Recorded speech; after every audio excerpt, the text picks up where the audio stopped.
नमस्कार, जय हिंद, वंदे मातरम। दोस्तों, आप सबका हार्दिक अभिनंदन और स्वागत है आपके अपने YouTube channel study with Kumar Amardev पर।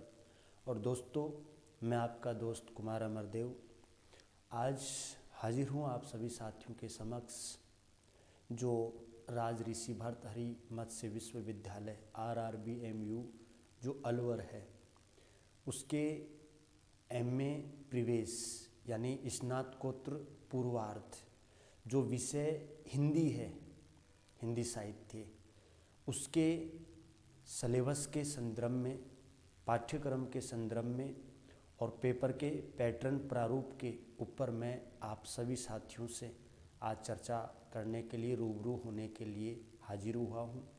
तो आइए दोस्तों, बिना किसी लाग लपेट के जो भी विद्यार्थी RRBMU राज ऋषि भर्तृहरि मत्स्य विश्वविद्यालय जिन्होंने MA प्रवेश प्रथम वर्ष हिंदी साहित्य विषय में एडमिशन लिया है, प्रवेश लिया है, तो उनके संपूर्ण सिलेबस के बारे में और पेपर के प्रारूप के बारे में मैं आपको बताने वाला हूँ, डिस्कस करने वाले हैं हम।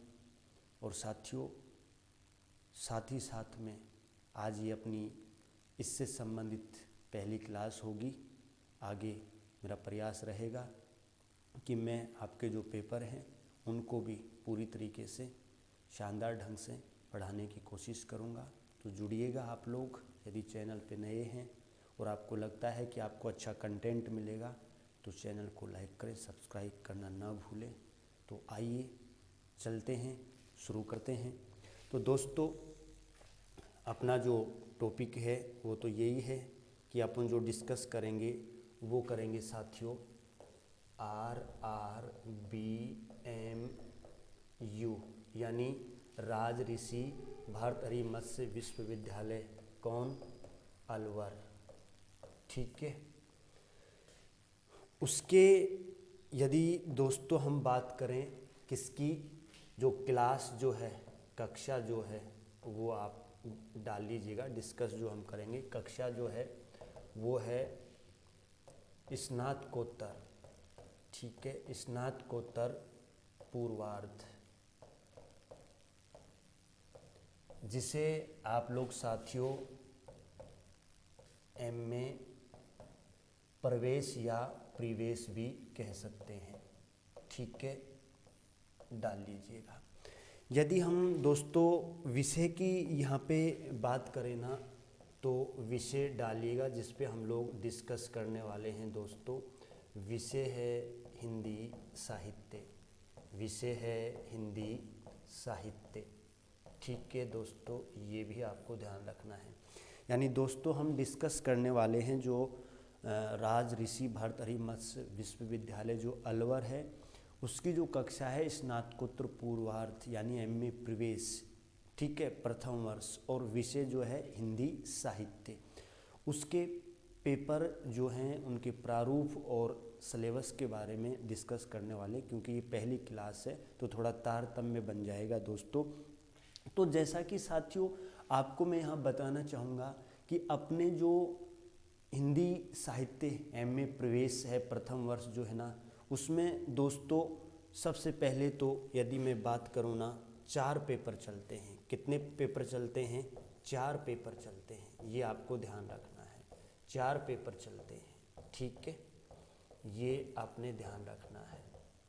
यानी कुल 4 पेपर होने वाले हैं, ये आपको ध्यान रखना है। MA प्रवेश हिंदी साहित्य में 4 पेपर होंगे और फाइनल में यानी स्नातकोत्तर उत्तरार्ध में 5 पेपर होंगे। इस तरीके से कुल 9 पेपर होंगे और उन 9 पेपरों के अंक जुड़ करके फिर अंत में आपकी क्या निकलेगी? प्रतिशत निकलेगी। तो आपको ध्यान रखना है कि MA प्री में हिंदी साहित्य में कितने पेपर हैं? 4 पेपर हैं दोस्तों, ये आपको ध्यान रखना है। अब आइए हम यहाँ से चलते हैं कि अपना जो पहला पेपर है उसका क्या नाम है, फिर दूसरा पेपर है उसका क्या नाम है, तीसरा पेपर उसका क्या नाम है, चौथा जो पेपर है उसका क्या नाम है। ठीक है साथियों, वो अब हम यहाँ पे चर्चा करने वाले हैं। तो यहाँ देखिएगा, यदि हम लोग बात करें साथियों, तो जो अपना प्रथम प्रश्न पत्र है, लिखिएगा आप लोग, प्रथम जो प्रश्न पत्र है ठीक है। पहला जो पेपर है ना दोस्तों, उसका जो नाम है यहाँ पे मैं आपको बताना चाहूँगा, लिखिएगा आप लोग, प्राचीन एवं मध्यकालीन काव्य, प्राचीन एवं मध्यकालीन काव्य, ठीक है। ये आपका पेपर है, प्राचीन एवं मध्यकालीन काव्य, ठीक है साथियों। ये पहला पेपर है आपका, ठीक है। अब यदि मैं दोस्तों आप लोगों से बात करूं तो दूसरा जो पेपर है आपका, उसका जो नाम होता है साथियों, वो होगा हिंदी साहित्य का इतिहास। ये आपको पढ़ना है, हिंदी साहित्य का इतिहास। पहले एक बार पेपरों के नाम लिख लीजिएगा आप, हिंदी साहित्य का इतिहास, ठीक है। ये 1 बाय 1 पेपरों के एक बार नाम लिखिएगा, फिर मैं एक एक पेपर में क्या क्या चीज़ जुड़ी हुई है उसके ऊपर साथियों आप लोगों से क्या करूँगा, चर्चा करूँगा। यदि हम लोग तीसरे पेपर की बात करें तो तीसरे पेपर का नाम होता है साथियों, साहित्य शास्त्र का पार्ट जुड़ा हुआ है, साहित्य शास्त्र, ठीक है, साहित्य शास्त्र। इसमें दोनों हैं, भारतीय एवं पाश्चात्य, ठीक है। ये आपको ध्यान रखना है, दोनों जुड़े हुए हैं, भारतीय एवं पाश्चात्य, ठीक है। ये तीसरा पेपर होगा। यदि जी मैं आप लोगों से बात करूँ ना दोस्तों, कौन से पेपर की, नंबर चौथे पेपर की, तो जो चौथा पेपर नाम है उसका नाम होता है हिंदी गद्य, ठीक है, हिंदी गद्य ये नाम होगा, ठीक है दोस्तों, हिंदी गद्य। इसमें आपको बताना चाहूँगा कि आपके उपन्यास, वो भी बताऊँगा कौन कौन सा उपन्यास, इसके अतिरिक्त दोस्तों जो है कहानी एवं अन्य गद्य विधाएं आपके जुड़ी हुई हैं, ये आपको ध्यान रखना है, एवं अन्य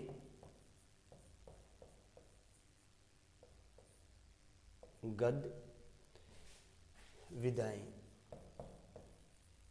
जुड़ी हुई है, ये इस नाम से हैं, ठीक है। ये आपको ध्यान रखना है दोस्तों। ये 4 पेपर हैं, ये आपको ध्यान रखना है। पहला जो पेपर है वो आपको मैं बताना चाहूँगा यहाँ पे कि पहला जो पेपर है उसका नाम तो है प्राचीन एवं मध्यकालीन काव्य, ये पेपर का नाम। दूसरे का नाम है हिंदी साहित्य का इतिहास, ये आपको पढ़ना है। उसके बाद बात करें तीसरा, तो वो है साहित्य शास्त्र, जिसमें भारतीय एवं पाश्चात्य दोनों का अध्ययन करना पड़ेगा। इसके अतिरिक्त बात करें नंबर 4 में, तो हिंदी गद्य से संबंधित है, जिसमें आप उपन्यास, कहानी एवं अन्य गद्य विधाएं क्या की गई हैं, सम्मिलित की गई हैं, जिनका आप लोग क्या करेंगे, अध्ययन करेंगे। अब साथियों आपको मैं यहाँ पे बताना चाहूँगा कि ये जो पहला पेपर है ये भी कितने अंक का होगा, 100 अंक का। ये भी कितने अंक का होगा, 100 अंक का होगा। तीसरा जो पेपर है वो भी कितने अंक का होगा, 100 अंक का। और चौथा पेपर है साथियों वो भी कितने अंक का होगा, 100 अंक का होगा। तो इस तरीके से हम कह सकते हैं यहाँ पर कि 4 पेपर हैं और प्रत्येक जो पेपर है 100 अंक का होगा। तो कुल यदि हम लोग साथियों अंकों की बात करें, यदि हम लोग कुल अंकों की बात करें ना, कुल अंकों की यहाँ पे बात करें तो वो हो जाता है कितना, 400, क्योंकि आपके 4 पेपर हैं गुना में 100, तो कितना हो जाता है 400। ये आपको ध्यान रखना है, ठीक है। अब 400 जो अंक बाहर है उसमें से आपको अंक लेने हैं दोस्तों। यदि आप लोग फाइनल में जाएंगे तो फिर वहाँ 5 पेपर, वहाँ पर प्रत्येक जो प्रश्न पत्र होगा वो 100 अंक का होगा, यानी कुल 5 पेपर 500 अंक के। और फिर इस तरीके से 400 प्लस 500 900 में से जितने फिर आप अंक लेंगे उनमें आपका 9 का भाग लग के आपका प्रतिशत निकलेगा, ये आपको ध्यान रखना है।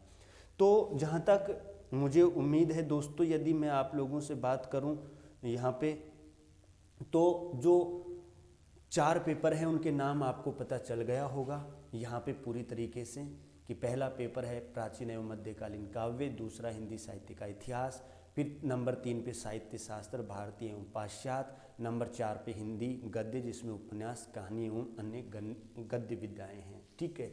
अब हम सबसे पहले, अब जो पहला जो पेपर है ना दोस्तों, जिसका नाम है प्राचीन एवं मध्यकालीन काव्य, उसमें क्या क्या जुड़ा हुआ है उसके ऊपर दोस्तों डिस्कस करेंगे।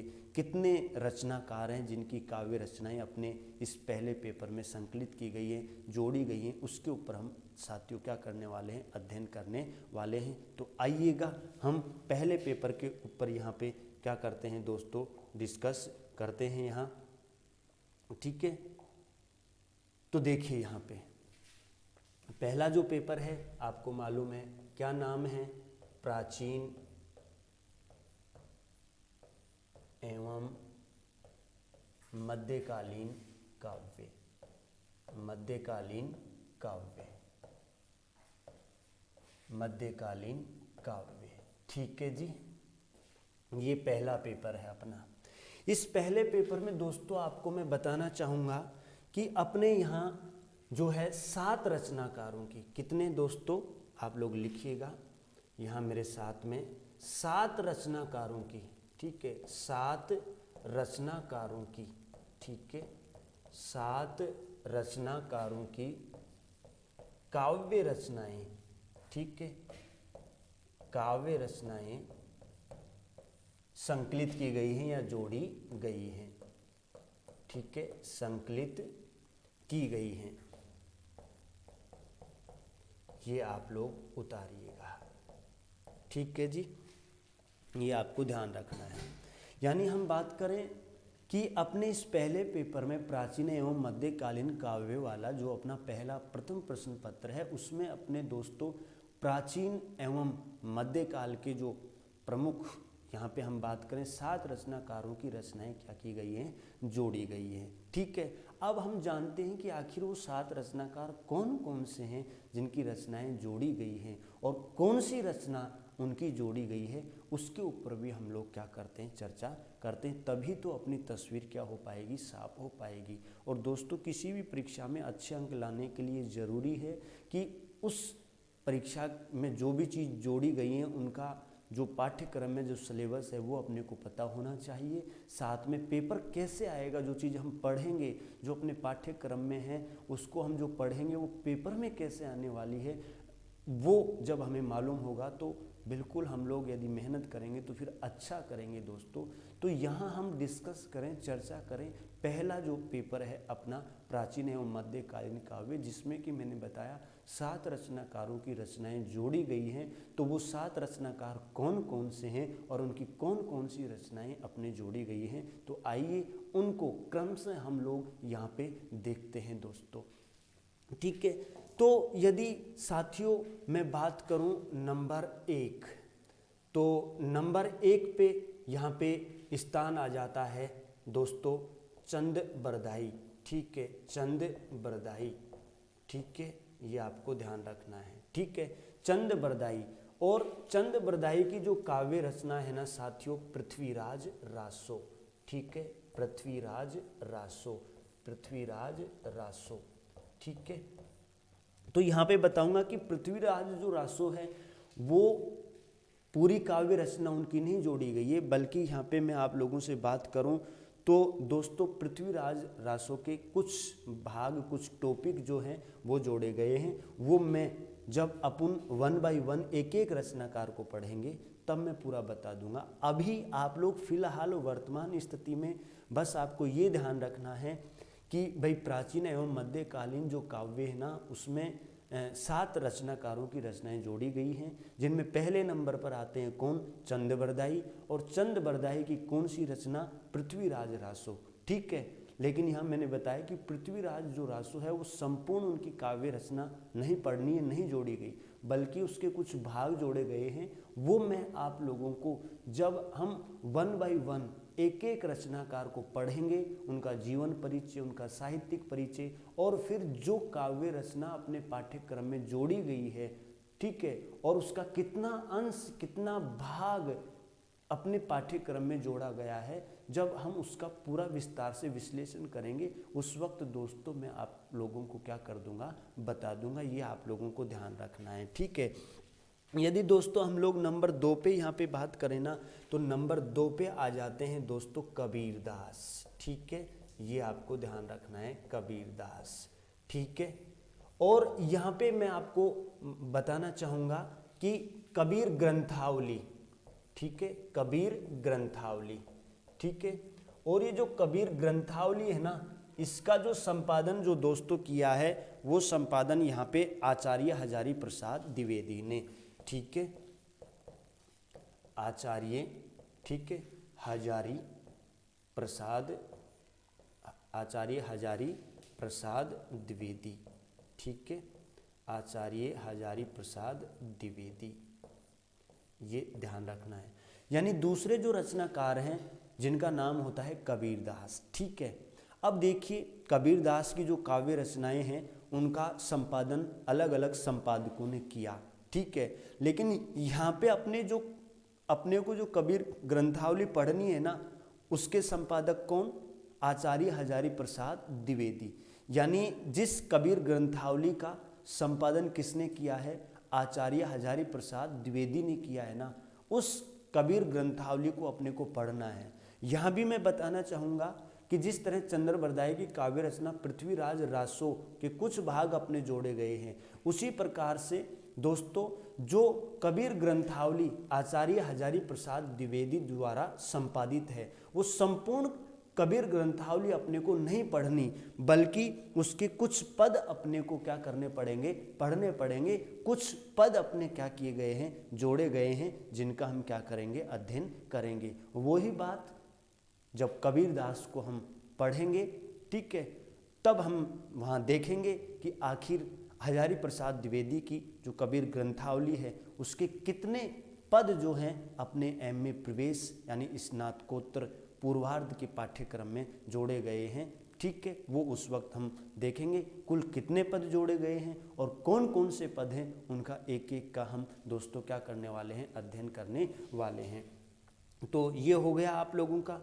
आगे यदि हम बात करें दोस्तों नंबर 3 जो हैं उस पे यदि हम लोग बात करें ना, नंबर 3 पे यहाँ पे आ जाते हैं जायसी, ठीक है, मलिक मोहम्मद जायसी, ठीक है, मलिक मोहम्मद जायसी, ठीक है दोस्तों, ये आपको ध्यान रखना है, ठीक है। और मलिक मोहम्मद जायसी की दोस्तों यहाँ पे मैं बात करूँ,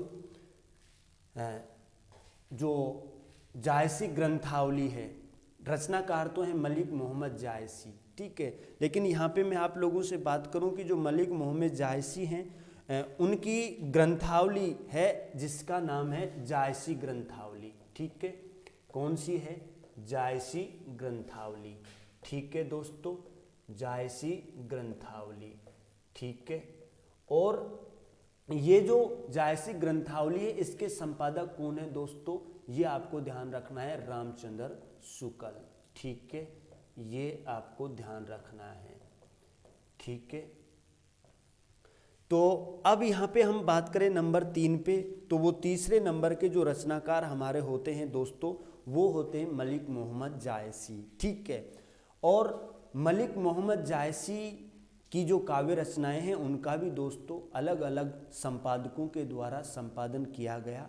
लेकिन यहाँ पे जो हमें जायसी ग्रंथावली पढ़नी है वो किसकी पढ़नी है दोस्तों? आचार्य रामचंद्र शुक्ल की, ठीक है। और जो आचार्य रामचंद्र शुक्ल द्वारा जो संपादित जायसी ग्रंथावली है वो संपूर्ण उसका अध्ययन नहीं करना, बल्कि उसके जो भी टॉपिक अपने जोड़े गए हैं उनका हम विस्तार से क्या करेंगे? अध्ययन करेंगे कि 12 मासा का वर्णन है या नक्शिक का वर्णन है, ठीक है। वो तो वही बात की जब हम नंबर 3 रचनाकार मलिक मोहम्मद जायसी को पढ़ेंगे।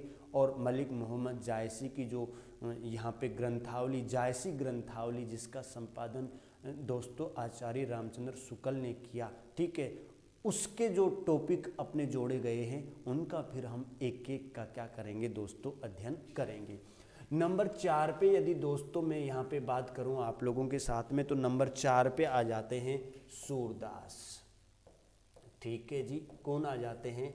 सूरदास। और सूरदास की जो काव्य रचना है ना दोस्तों, वो मैं आपसे बात करूँ यहाँ पे भ्रमर गीत सार, ठीक है, भ्रमर गीत सार, ठीक है, भ्रमर गीत सार, ठीक है। और इसके भी संपादक कौन हैं दोस्तों? ये आपको ध्यान रखना है। संपादक जो हैं वो दोस्तों रामचंद्र शुक्ल, आचार्य रामचंद्र शुक्ल, ये आपको क्या रखना है, ध्यान रखना है।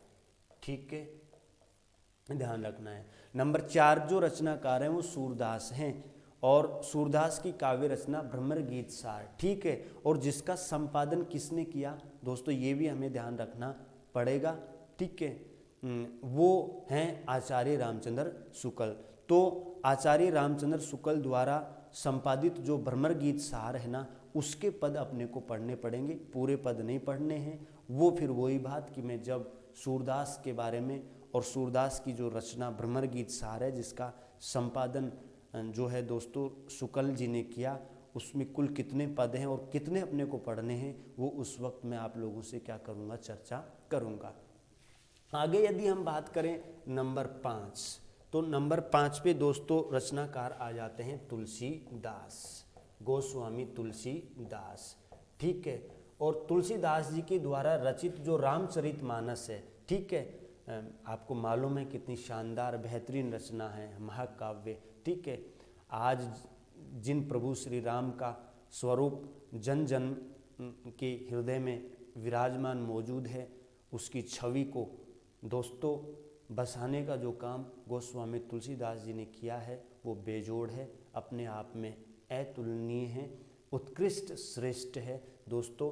तो तुलसीदास जी के द्वारा रचित उनकी जो काव्य रचना, जो महाकाव्य रामचरितमानस है, उसका दोस्तों उत्तरकांड, ठीक है, ये पढ़ने को मिलेगा, अपने को उत्तरकांड पढ़ना है। ठीक है दोस्तों, इसके बाद नंबर 6 पे यदि मैं बात करूं आप लोगों से, तो वो आ जाते हैं रचनाकार घनानंद।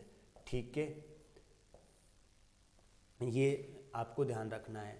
और घनानंद के कवित्त, ठीक है, घनानंद के कवित्त, ठीक है दोस्तों। और इन घनानंद के कवित्तों का जो संपादक किया है ना दोस्तों, वो विश्वनाथ प्रसाद मिश्र, विश्वनाथ, ठीक है,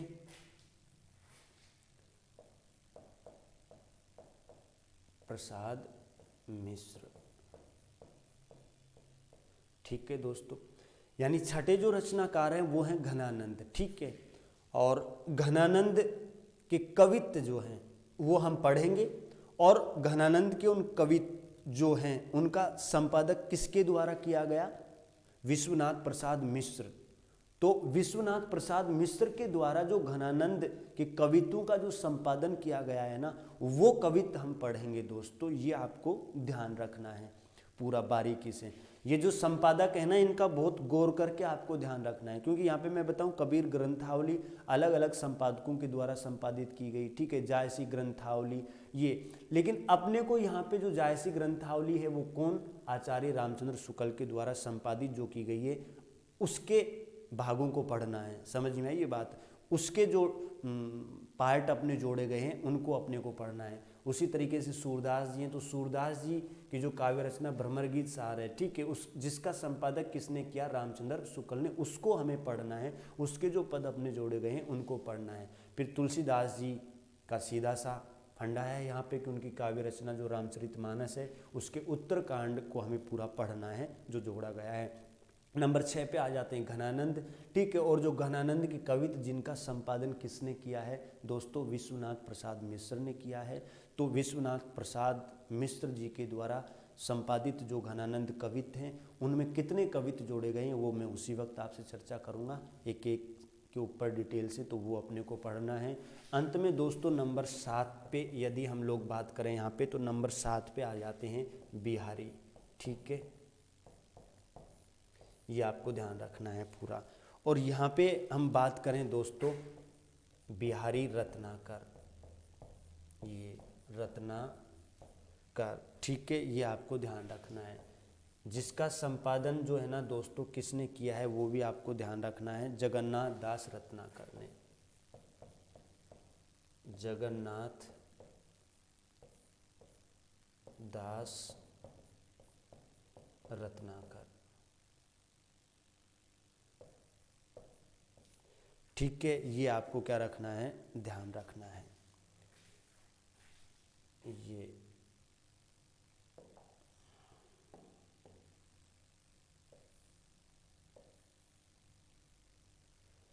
जगन्नाथ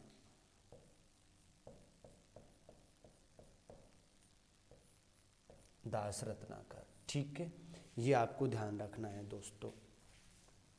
तो ये है 7 रचनाकार आपके, पूरा का पूरा मैंने बताया है यहाँ पे।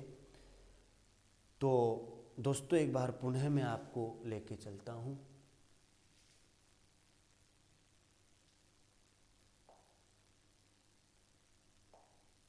देखिएगा एक बार वापस दोस्तों, हम चर्चा कर रहे हैं, ठीक है, राजऋषि भर्तृहरि मत्स्य विश्वविद्यालय जो है अलवर, उसके स्नातकोत्तर पूर्वार्ध यानी एमए प्रवेश विषय हिंदी साहित्य जो है उसके पेपरों के संबंध में। तो आपको मैंने बताया 4 पेपर चलते हैं दोस्तों, ठीक है, 4 पेपर चलते हैं। और जो चारों पेपर है वो ये हैं। पहला पेपर है प्राचीन एवं मध्यकालीन काव्य, दूसरा है हिंदी साहित्य का इतिहास, तीसरा है साहित्य शास्त्र भारतीय एवं पाश्चात्य, चौथा है हिंदी गद्य जिसमें उपन्यास, कहानी एवं अन्य गद्य विधाओं के ऊपर चर्चा करेंगे। 4 पेपर हैं, प्रत्येक पेपर 100 अंक का, यानी कुल 400 अंक के होंगे दोस्तों, ये आपको ध्यान रखना है। उसके बाद यहाँ पे हम लोग बात करें दोस्तों, सीधे पहला जो पेपर है उसके ऊपर हम डिस्कस कर रहे हैं। तो पहला जो पेपर है वो है प्राचीन एवं मध्यकालीन काव्य, ठीक है, जिसमें मैंने बताया कि 7 रचनाकारों की जो रचनाएं हैं वो क्या की गई हैं, संकलित की गई हैं दोस्तों, ठीक है। जिसमें पहले जो रचनाकार हैं वो आते हैं चंद बरदाई, और चंद बरदाई की काव्य रचना पृथ्वीराज रासो, पूरी नहीं पढ़नी है, उसके कुछ अंश, कुछ खंड, कुछ भाग अपने को पढ़ने हैं, वो उस वक्त डिस्कस करेंगे। नंबर 2 पे आ जाते हैं दोस्तों कबीरदास, ठीक है। और कबीरदास जी की जो कबीर ग्रंथावली जिसका संपादन जो है आचार्य हजारी प्रसाद द्विवेदी ने किया है, उसके कुछ पद अपने जोड़े गए हैं। कितने पद जोड़े गए हैं वो मैं बता दूंगा जब हम कबीर को पढ़ेंगे। कबीर ग्रंथावली जो कि आचार्य हजारी प्रसाद द्विवेदी द्वारा रचित है, उसका जब हम अध्ययन करेंगे तो उसके कितने पद जोड़े गए हैं वो उस वक्त मैं आपको बता दूंगा दोस्तों, ये आपको ध्यान रखना है। इसके बाद यदि हम बात करें ना दोस्तों, उसके बाद नंबर 3 पे आ जाते हैं मलिक मोहम्मद जायसी, ठीक है। तो जो जायसी ग्रंथावली आचार्य रामचंद्र शुक्ल द्वारा संपादित है, उसके पद हम यहाँ पे पढ़ेंगे, उसके खंड जो जोड़े गए हैं, जो भाग, उनको हम यहाँ पे पढ़ेंगे। इसके अतिरिक्त नंबर 4 पे आ जाते हैं दोस्तों सूरदास। तो सूरदास जी की जो काव्य रचना है भ्रमर गीत, ठीक है, सार नाम से जो संपादन किया है किसने, आचार्य रामचंद्र शुक्ल ने, उसके जो पद जोड़े गए हैं उनका हम यहाँ पे अध्ययन करेंगे। इसके बाद आ जाते हैं तुलसीदास जी, गोस्वामी तुलसीदास जी। तो उनकी काव्य रचना जो है रामचरितमानस, उसका जो उत्तरकांड है उसका हम लोग क्या करेंगे, अध्ययन करेंगे। इसके अतिरिक्त नंबर 6 पे दोस्तों आ जाते हैं, आपको मालूम है, घनानंद, ठीक है। और जो घनानंद की कविता हैं जिसका संपादन किसने किया है दोस्तों, वो मैंने आपको बताया कि विश्वनाथ प्रसाद मिश्र ने। तो विश्वनाथ प्रसाद मिश्र जी के द्वारा जो संपादित घनानंद कविता हैं, अब कितने कविता जोड़े गए हैं वो उसी वक्त मैं बताऊंगा, और उनका एक एक का अध्ययन करेंगे, ये आपको ध्यान रखना है। अंत में नंबर 7 पे आ जाते हैं दोस्तों बिहारी। तो बिहारी जो रत्नाकर, जिसके संपादक कौन है, जगन्नाथ दास रत्नाकर, उसके कुछ दोहे जो हैं, जो पद हैं अपने जोड़े गए हैं, वो कौन कौन से जोड़े गए हैं उनका हम लोग अध्ययन करेंगे। कुल कितने जोड़े गए हैं वो भी मैं आपको बताऊंगा। तो एक तरीके से दोस्तों आपके सामने मैं यहाँ पे बात करूँ तो जो पहला पेपर है आपका एमए प्रवेश हिंदी का, ठीक है, जिसका नाम प्राचीन एवं मध्यकालीन काव्य है, उसके जो 7 रचनाकार हैं उनके नाम और उनका जो क्या क्या पार्ट जोड़ा गया है उसके बारे में मैंने तस्वीर आपको क्लियर कर दी है। अब देखिए ये चीज़ें तो मैं आपको पढ़ाऊँगा, एक एक रचनाकार को हम लेंगे दोस्तों, ठीक है। 7 जो रचनाकार जिनकी काव्य रचनाएं अपनी जोड़ी गई हैं, क्या जोड़ा गया है और कौन सी काव्य रचना जो है वो आपको मालूम है, उस काव्य रचना में से क्या जोड़ा गया है, वो मैं एक एक चीज़ आपको पढ़ाने वाला हूँ यहाँ पे, ये आपको ध्यान रखना है। लेकिन अब ये चीज़ पढ़ेंगे तो ये पेपर में कैसे आएगी, ये हमारे लिए बेहद महत्वपूर्ण है। उसके ऊपर हम लोग क्या करते हैं, जानकारी करते हैं दोस्तों। तो वो जानकारी देखिएगा यहाँ पे आप। तो जैसा कि मैंने बताया कि 4 पेपर होंगे, प्रत्येक पेपर 100 अंक का होगा, तो पहला पेपर भी 100 अंक का ही होगा। तो ये तो आपको ध्यान रखना ही है कि पेपर कितने अंक का होगा जी, 100 अंक का होगा, ठीक है, ये आपको ध्यान रखना है। और ध्यान रखना है कि ये जो 100 अंक है उनका विभाजन कितने पाठों में होगा, 7 पाठ, यानी ये मोटे तौर पे हम कह सकते हैं कि 7 पाठ हैं अपने, ठीक है। और ये 7 पाठ जो हैं वो ये 100 अंकों में विभाजित होंगे। तो अब ये 7 पाठों में से 100 अंकों का आएगा क्या, ये आपको ध्यान रखना है। तो सबसे पहले दोस्तों मैं यहाँ आप लोगों को बताना चाहूँगा कि पहला ही जो प्रश्न होगा ना वो होगा कि निम्नलिखित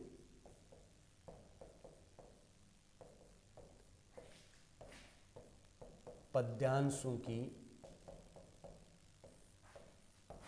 सप्रसंग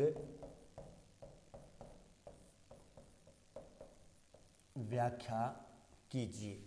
ये प्रश्न होगा पेपर का पहला ही, जो आपका प्रश्न पत्र पहला है उसके पेपर का पहला प्रश्न होगा। और इसमें दोस्तों अब मैं आपको बता देना चाहता हूं कि आपसे 4 व्याख्या पूछेगा। कितनी व्याख्या? 4 व्याख्या पूछेगा, ये आपको मैं बता देता हूँ। 7 पाठ हैं ये मान के चलें, तो लगभग ये मान के चलो कि हर पाठ से एक व्याख्या पूछेगा। इस तरीके से पूछेगा, ये आपको ध्यान रखना है दोस्तों। ये हो गया आपका, जैसे ये प्रश्न हो गया पहला आपका, ठीक है। अब इसमें ए, ठीक है, ये बै, ये से और ये आपका द, 4 व्याख्या हो गई। तो एक व्याख्या ये, फिर इसका क्या दे देगा? अथवा दे देगा, ठीक है जी। फिर ये दे देगा, हो गया जी। फिर ये बै, ठीक है, फिर इसका अथवा, ठीक है, ये आपको ध्यान रखना है। ओके, फिर से, ठीक है, फिर इसका दे देगा अथवा, ठीक है जी, ये हो गया। इसी तरह द व्याख्या और फिर इसका क्या दे देगा? अथवा दे देगा।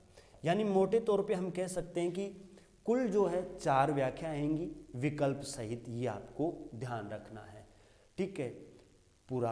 अब देखिए यहाँ पे मोटे तौर पे आप समझ सकते हैं। तो ये जो 2 व्याख्या आएंगी, इनमें से एक करनी है, इनमें से एक व्याख्या करनी है, इनमें से एक, और ये जो द वाली 2 होंगी इनमें से एक, ठीक है। एक एक व्याख्या का चयन करना है और एक एक व्याख्या का चयन कर करके आपको क्या करनी पड़ेगी? व्याख्या। तो हम ये मान के चलें कि मोटे तौर पे लगभग जो 7 पाठ हैं अपने, उन हर पाठ से, प्रत्येक पाठ से लगभग एक एक क्या आएगी? व्याख्या आएगी। तो कुल मिला के 4 व्याख्या आएंगी विकल्प सहित, ठीक है। प्रत्येक जो व्याख्या है वो कितने अंक की होगी? 10 अंक की। तो कुल 4 व्याख्या, तो 10 गुना 4 बराबर में 40 अंक। तो दोस्तों ये आपको ध्यान रखना है। यानी जो 7 पाठ हैं पहले पेपर में अपने, जिनको हम पढ़ेंगे, जिनका अध्ययन करेंगे, उनमें से दोस्तों 40 नंबर की तो क्या आने वाली हैं? व्याख्या आने वाली हैं। अब जब हम 100 में से 40 घटा देंगे तो 60 बच गया है। तो 60 अंक का क्या आने वाला है? आइए मैं आपका ध्यान चाहता हूँ यहाँ पे, ठीक है दोस्तों। जिस तरीके से 4 क्या आई?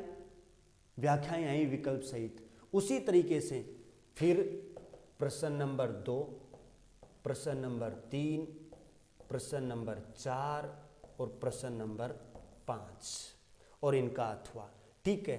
तो यहाँ अब 4 आपसे निबंधात्मक आलोचनात्मक प्रश्न पूछेगा, ठीक है, विकल्प सहित। यानी कुल 4 प्रश्न और उन चारों के क्या देगा? विकल्प देगा। जिस तरह व्याख्या में मैंने बताया, जैसे ये प्रश्न आ गया, ठीक है, फिर इसका क्या दे देगा? अथवा दे देगा, ठीक है, ये ध्यान रखना है। जैसे तीसरा प्रश्न, ये मुख्य प्रश्न, और ये फिर इसका क्या हो गया जी? अथवा हो गया, ठीक है जी। फिर ये चौथा प्रश्न हो गया जी, और ये क्या हो गया? अथवा, वो माफ कीजिएगा, अथवा हो गया। फिर ये 5वां प्रश्न हो गया जी, और फिर ये इसका नीचे क्या हो जाएगा? अथवा हो जाएगा। तो इस तरीके से देखिए यहाँ पे ये 2, ये 2, ये 2 और ये 2, दोनों में से कोई एक करना है, दोनों में से कोई एक करना है, दोनों में से कोई एक करना है, और दोनों में से कोई एक करना है। अब यहाँ पे देखिए कुल 4 प्रश्न हो गए जी। अब 4 जो प्रश्न है ना, वो प्रत्येक प्रश्न कितने अंक का? 10 अंक का। तो जो निबंधात्मक जो बड़े क्वेश्चन हैं वो भी कितने अंक के होंगे?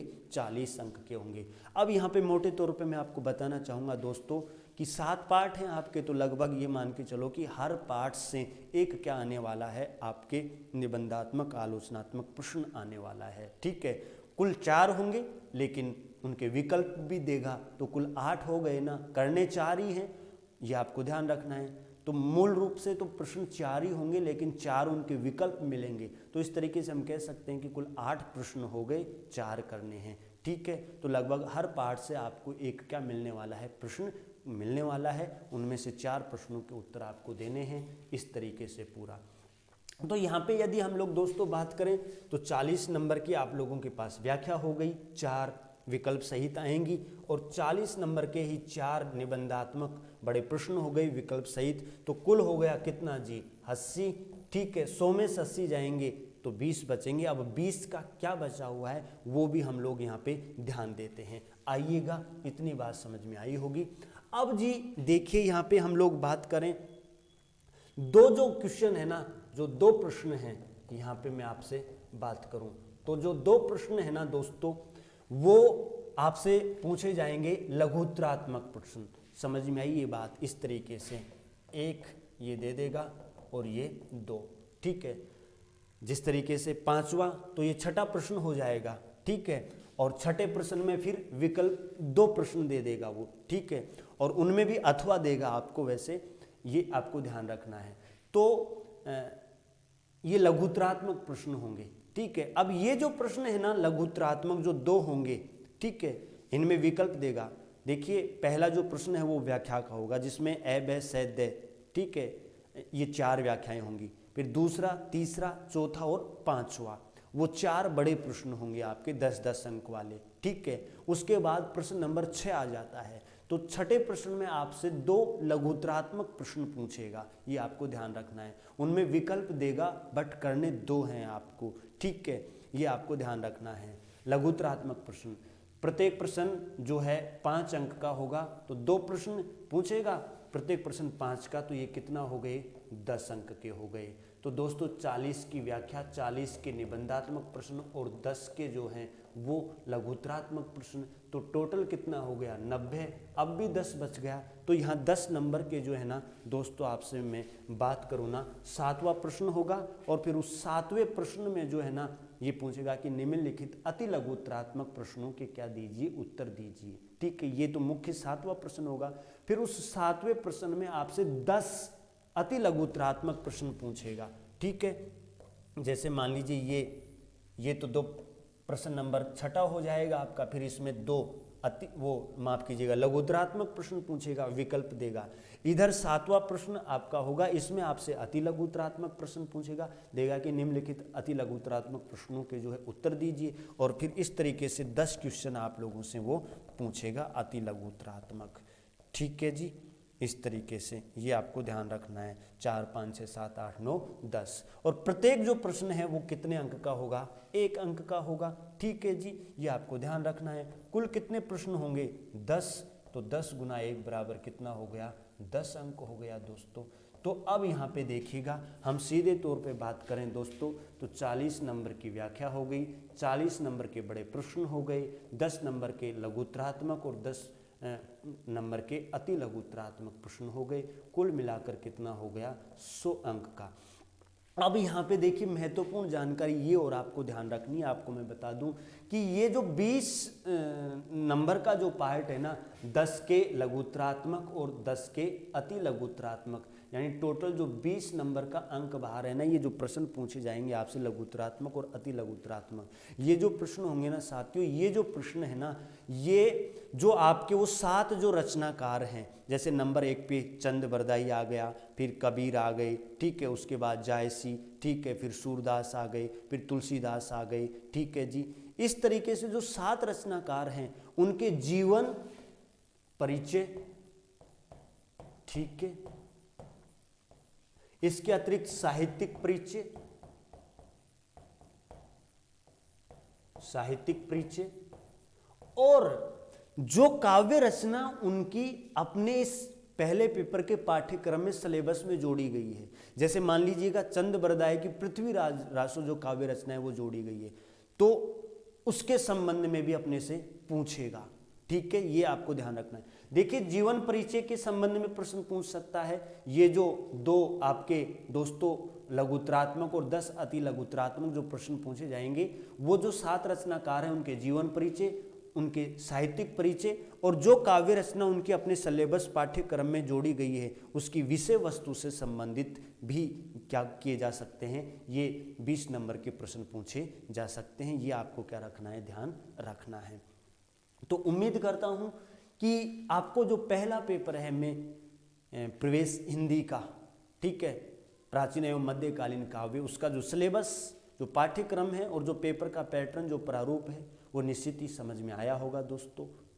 इसी तरह मैं आपको पहले तो बारी बारी जिस तरह पहले पेपर के बारे में बताया, उसके प्रारूप के बारे में, पाठ्यक्रम के बारे में बताया, उसी तरह दूसरे, तीसरे और चौथे पेपर का जो पाठ्यक्रम है उसके बारे में और प्रारूप जो है पेपर का उसके बारे में आपको बताऊंगा कि कितने नंबर का क्या क्या आने वाला है। और उसके बाद दोस्तों हम अपना जो पहला पेपर है ना, उसके एक एक रचनाकार को हम यहाँ पे क्या करेंगे, पढ़ेंगे शानदार ढंग से। किस रचनाकार की रचना के कौन कौन से पद, कितनी जो व्याख्याएं हैं वो जोड़ी गई हैं, उनका अध्ययन करेंगे। हर रचनाकार का जीवन परिचय, विस्तार से साहित्यिक परिचय का हम लोग अध्ययन करेंगे। व्याख्या कैसे करेंगे वो भी बताने वाला हूँ।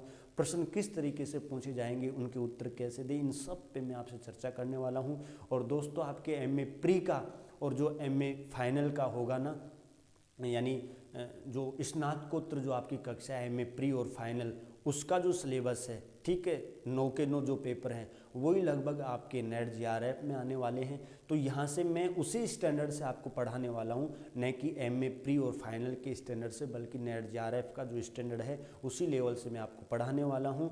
तो हम एक एक रचनाकार का साहित्यिक परिचय, उसका जीवन परिचय और उसकी जो काव्य रचना अपने जोड़ी गई है उसका विश्लेषण करेंगे। और फिर उस काव्य रचना के क्या क्या टॉपिक, क्या क्या बिंदु, कितने पद जोड़े गए हैं, उसके ऊपर फिर हम विस्तार से क्या करेंगे, चर्चा करेंगे।